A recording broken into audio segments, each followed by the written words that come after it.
आज भरपूर प्लॅन आहे. आता पहिल्यांदा एका वास्तुशांतीला जायचंय आणि आज पप्पांचा बर्थडे आहे, मग त्याचं पण नियोजन आहे.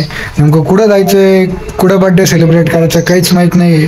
आता आईनेच तुम्हाला सगळं व्हिडिओमध्ये दाखवल. चला लावतो व्हिडिओ. शेवरे म्हटलं तू गाडीची स्टिअरिंग घर कधी फिरवणार आहे, आणि तेवढ्यात एक अचानक आवाज आला. त्या दोघांना घरी सोडलं, चाललो मग घर भरणीला. आपल्याला यांची तर नाही, यांची तर राहायचंय. काय रिॲक्शन त्यांची, बरंच वेळ झालंय आलं इकडं. माझ्या बरोबरच असं करून घडत असं बरं, यांनी काहीच रिॲक्शन दिली. मग मस्त पूजा वगैरे करून घेतली. आम्ही आलो होतो या दोघांना भेट देण्यासाठी. यांना भेट दिली आणि थोडं साईडला आलो. म्हटलं आपण पण कधीतरी या ट्रॅकवर फिरायला. आज काय माहित, आज आता इथं प्रसाद घ्यायला होता, इथं प्रसाद घेतला. आता बघू पुढे जायचं. तिथं होतो, इथं आलो, कार्यक्रमातून इथं आलो, घरी आलो. आता कार्यक्रमाला 5 वाजता गेलो होतो. सगळे मित्र भेटले त्याच्यामुळे टाइम गेला आणि 5ला गेलो आणि आता डायरेक्ट 7ला आलेलो आहे. आता बघू बर्थडे कुठं सेलिब्रेट करायचं, अजून माहित नाही बर्थडे कुठं सेलिब्रेट करायचं आहे.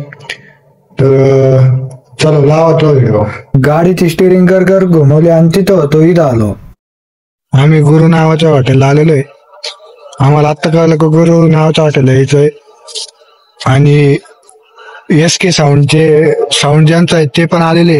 आता बघू त्यांना भेटू. SK साऊंड आले, त्यांना भेटू. चला लावतो इकडे. या ठिकाणी केक कटिंगचं नियोजन चालू होतं. मित्रांनो इथं लय भारी किल्ला होता नाही का, मग आम्ही ते लगेच किल्ल्यासमोर उभा राहून फोटो काढून घेतले. हॉटेलच्या आतमध्ये गेल्यानंतर ऑर्डर याच्या टायमाला मुलगा काय बोलत होता काही समजतच नव्हतं राव. आता आमचं जेवण वगैरे झालेलं आहे, बर्थडे वगैरे सेलिब्रेट करून झालेलं आहे. आता रात्रीचे 10 वाजलेले आणि त्याच्यामुळं आता घरी जायची वेळ झालेली.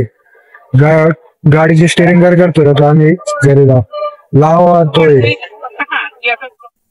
आपले ब्लॉग बघायला विसरू नका आणि आपलं चॅनल सबस्क्राईब करा. आणि आज केलं इथं नाही, भेटूया पुढच्या व्हिडिओ मध्ये.